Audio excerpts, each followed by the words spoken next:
This is our very last practice problem set in AP Economics.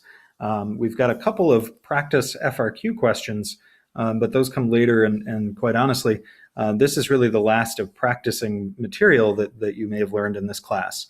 So I've been really excited to take on this journey with you all and help you practice and learn about the world around you in a new way. So let's go ahead and get started. This we'll pick a good color here, nice hot pink for this one. In each of the scenarios below, draw and label the exchange rate graph for both countries. And so we've got here the US dollar, and then we'll say we've got this one over here for the Brazilian real, and this is the quantity of real and the quantity of US dollars. And I remember I taught you bottom is the way to label these. So if this is the Brazilian real over here on the bottom, then this should be on the bottom. And so the top is US dollars. Over here, the bottom is US dollars and the top is Brazilian real. And then we're going to do a quick little supply and demand graph here for both of these. Just a quick little sketch. And again, in class, we'd probably be a little bit more careful with how we've done these.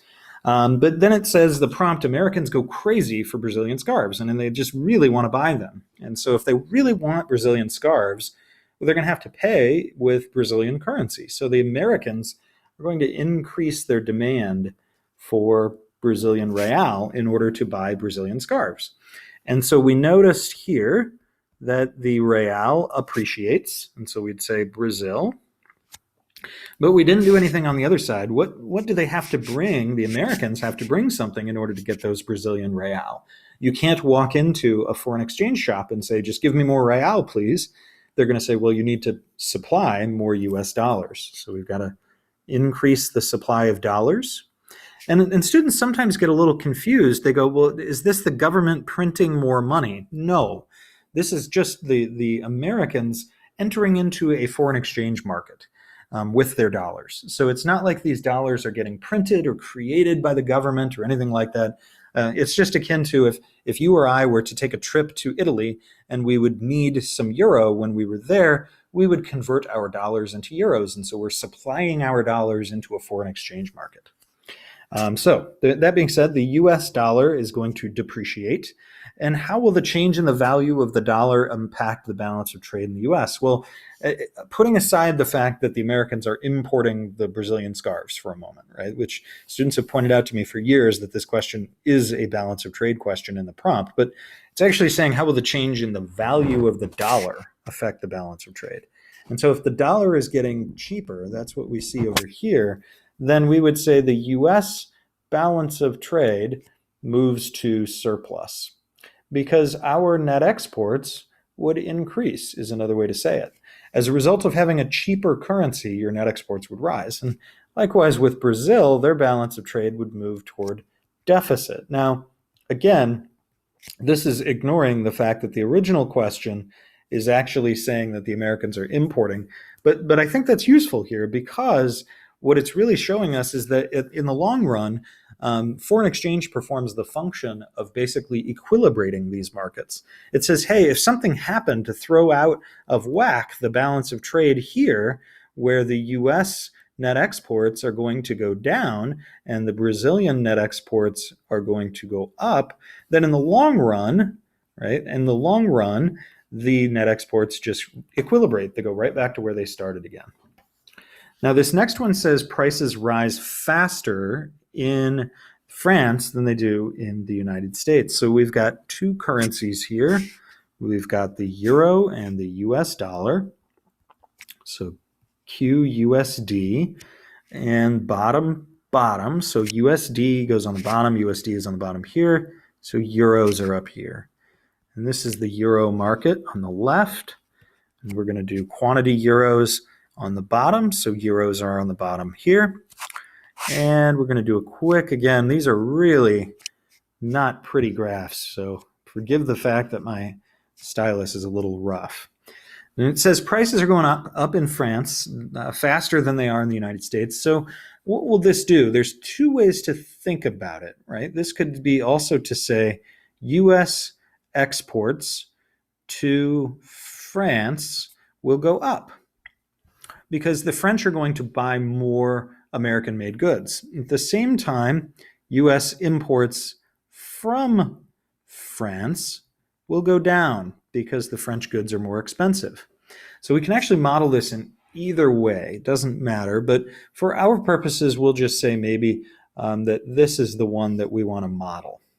And this one is the idea that French people are buying more American-made goods. So what do those French people need in order to buy those goods? Well, they need more dollars. So we have an increase in demand for dollars, and we'd say the dollar appreciates.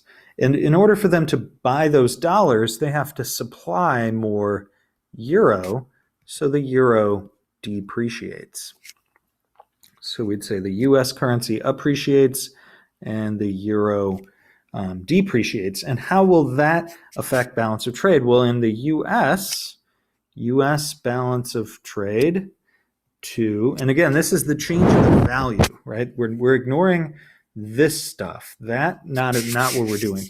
We're saying the change in value of the dollar. And in this case, the dollar is going up in value. So the balance of trade will move to deficit. That is to say that in the long run, the higher priced dollar is going to make US net exports go down. It's going to make it more expensive over the long run for foreigners to purchase our goods. And again, that's because these are kind of equilibrating each other. Likewise, France, its balance of trade as its currency gets cheaper would move to a surplus. So a cheaper currency would move a balance of trade to a surplus because your goods and services are cheaper.